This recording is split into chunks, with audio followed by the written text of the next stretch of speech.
From politics now to a gruesome case that should shake the conscience of affluent households employing domestic help. A 15-year-old girl forced to work as domestic help was tortured and murdered by a couple in Chennai. Just a few days ago, a Bengaluru couple was arrested for murdering their domestic help, another 15-year-old, and dumping her body in Salem in Tamil Nadu. All this exposes the underbelly and the treacherous realities that domestic help suffer from. Sam Daniel reports on the horrific case in Chennai.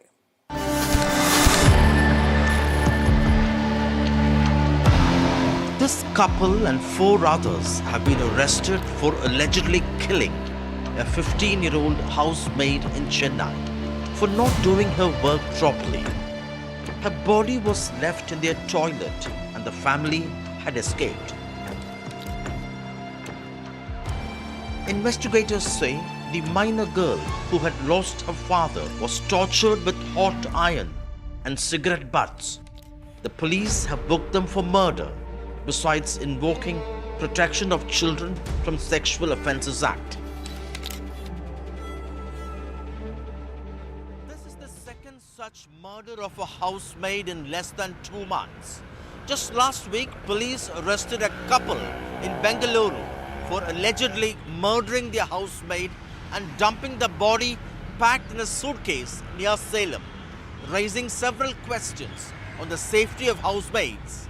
In Chennai with Suresh, Sam Daniel, NDTV.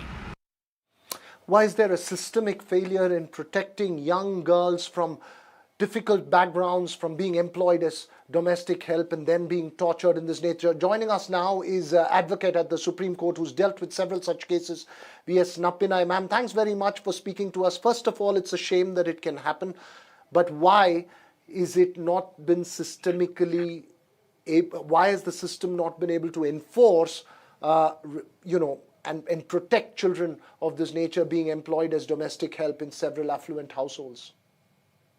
Interestingly, Veeraraghavan, the issue about children working as domestic workers or servants was addressed under the Child Labour Prohibition and Protection Act, whereby adding that as a restricted category in 2006. But the Act only treats children aged up to 14 years as child.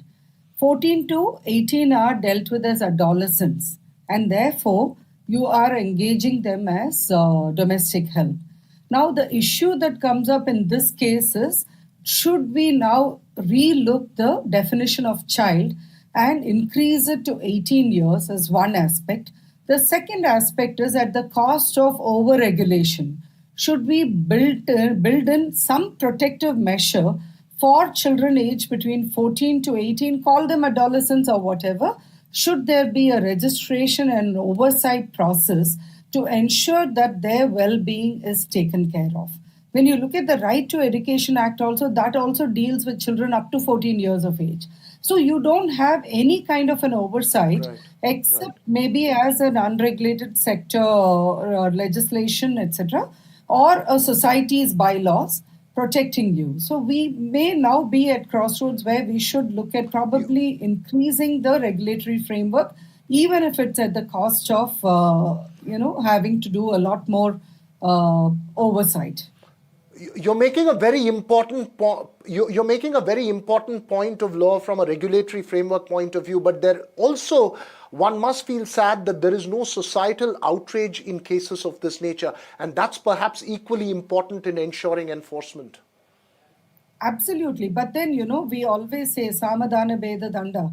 So sometimes the danda also helps with sama and dana. So we have to, one, create awareness. But what is the moral fabric?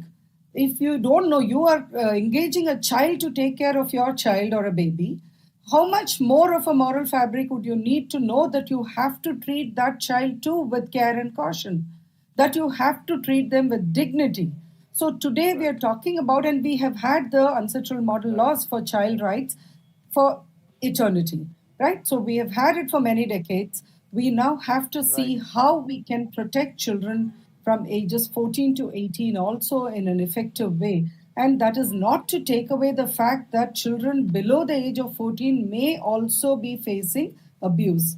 Because the central government has given Right. statistics to show how many children are being engaged. So whilst the law may say one thing, how much of That's oversight right. is there?